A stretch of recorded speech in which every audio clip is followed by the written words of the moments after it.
It's always so hard for you. It's not. It's because you're a hog. You say everything.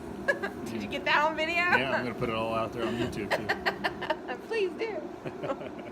You're a YouTube hog. Secret's out. Did you want to do it without me? No. Well, I feel dumb if I'm not doing any work. You're doing some work. No, I'm not. I'm going to go make soup. Let's work. Can we do this, please? Yes. Hey everybody, welcome back to another episode of Woodmere Estate Revival. We're back down at the house today. It is a cold and blustery and snowy day outside. Yes, I said snowy. It's April and it's snowing. How depressing. But that's West Virginia for you. I mean, we've had rain, we've had 70-degree temperatures, Yeah, it we've was, had sun, 65 we've had yesterday. snow. I mean, Snow today. Right. The old adage, if you don't like the weather here, just wait 12 hours. It'll be something different. So later next week, it's going to be back in the 70s again, so we're just trying to power through. But we're working a little bit inside today just to avoid the nastiness. Working inside on the ground floor, trying to do some cleanup. We've got another framing crew coming in next week to take a look at repairing the structure in the ground floor. And so we want to pull up the last of the nails and the insulation, the junk, just get all that stuff cleaned up and get it out of the way so they can have a good look at everything. Excited about getting them in here next week, hon? Yes. I want them to get started. Yeah, we're just kind of waiting on that. Until we get the flooring structure repaired, we really can't move forward with the rest of the project. And all the other subs are just kind of waiting on that. So we're still trying to find a crew that's got the ability and the desire to do that part of the project for us. And it's been a little bit difficult. We're almost to the point where I'm going to do it myself, but not quite. We'll see what the estimate comes back. Yeah, we'll see. Maybe doing it after all. But let me show you where we're at right now. We're just standing right here in the foyer. And again, here's the dining room. You can see we've still got our chandelier lighting our demolition space here. It's pretty classy.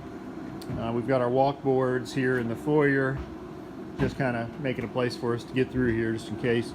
But you can see we've got insulation debris hanging off of the ductwork, off of the stiffener bars. We've got insulation in between some of the joist cavities still, so we got to get all that stuff pulled out. That way the guys can get in and get a full look at the entire space and get an idea what everything, what the job's going to entail to fix all the structural issues here on the ground floor. So that's what I'm working on right now, pulling nails and cleaning up insulation. I'm going to keep plugging away here and we'll check back here in just a little bit. Making some good progress here. I've gotten all the insulation from these joist cavities all the way across the back of the house. It was super nasty. Some of it had fallen down into the water and the mud below the crawl space there. The rest of it was just moldy and full of mouse nests and mouse poo and just everything disgusting you'd possibly imagine. But got all that stuff pulled out and sacked up. Was definitely wearing a respirator the whole time I was doing that. Don't want any hantavirus or any other nastiness. The joists are now free of nails. I went through and pulled most of them or knocked them down into the joist to get them out of the way so people can get through here without tripping and falling down into the sippy hole. The last little bit of insulation is a little harder to get to.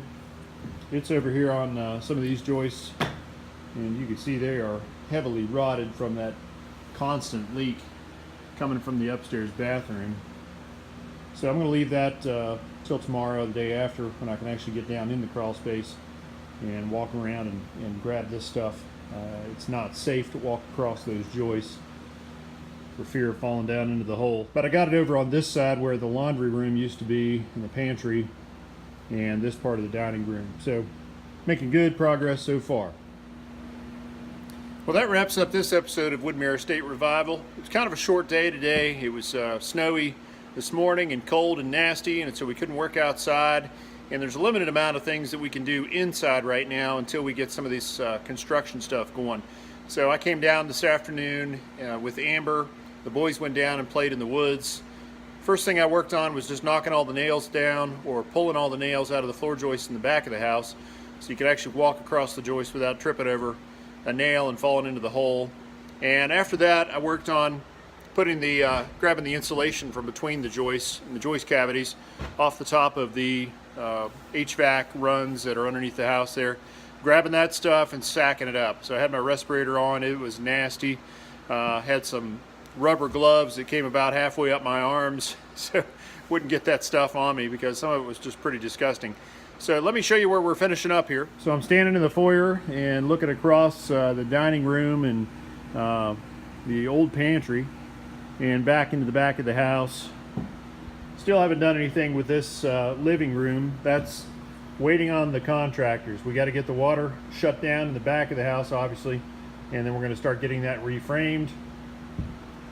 And through this wall you can see back into the old office or music room, and that's in the same situation, just a waiting game. I got a fan going just to help keep this area dried out as far as the wood and everything, but obviously the crawl space itself is not going to be dried until we can get the water taken care of behind the house. That's coming soon, hopefully.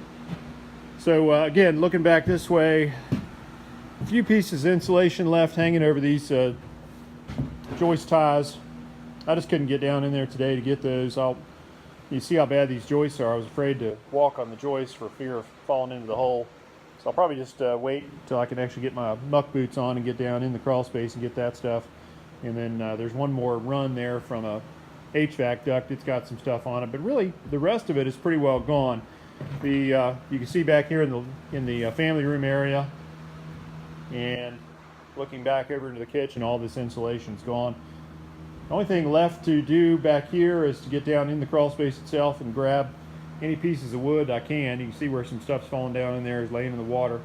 We don't want any type of cellulose matter down in the crawl space, because that can attract and feed termites, which is the last thing you want after we spend all this time and money on this house, is to have termites take up residence here. So we'll be treating the crawl space, obviously, and treating the perimeter for termites, but we want to get all the cellulose debris out of there. And then we'll be putting down a brand new vapor barrier, sealing off all the foundation vents, and putting a dehumidifier in the crawl space itself to keep it toasty dry, keep all of our framing and everything preserved. So we're not dealing with any sort of moisture issues going forward, I can guarantee you that. So a lot of progress in a relatively short period of time. Tomorrow we're going to focus on some more projects outside. The weather's going to be a lot better. It's only going to be up into the 40s, but it's not supposed to snow or rain, so at least we'll have that going for us. We're going to get the tractor going again and start picking brick. Amber was down here the other day, stacked up a bunch of bricks, so I'm behind. I got to get that stuff loaded and hauled out of there, and then we're going to start working our way down the pool and getting the rest of that taken care of. The only thing left to do in the pool is to shovel out the last of the debris that I got out of the deep end the other day. And once we get that out, we'll be able to go ahead and pump down the last little bit of water that's left. You know, I call it water. It's not really. It's kind of some sort of soup of rotten debris and everything down to the deep end. We're going to get a mud pump, though. Our local Sunbelt Rentals has those, and it's a diaphragm style pump instead of a centrifugal pump. And so you can get a lot bigger solids with those. And so they're perfect for actually pumping mud. And we could actually get down in there and pump that stuff out. At the same time, I'm going to get a temporary water hook up on the back of the house here, so we can go ahead and run a hose over there and get my pressure washer down here, and we'll use that to wash the sides and the floor of the pool down while we're running the mud pump. And so we'll go ahead and wash it down, pump it out, and suck it down to the very last there, so we can get that thing clean and dry and ready for the pool guy to come in and get that thing serviced. So a lot of stuff in the works. Looking forward to making some more progress. Thanks for hanging out with me today and finding out what the latest update is on Woodmere Estate. Please hit that subscription button. Make sure you don't miss a single episode of Woodmere Estate Revival. Again, we'll be back down here tomorrow, so tune in again soon. Thank you so much. Take care.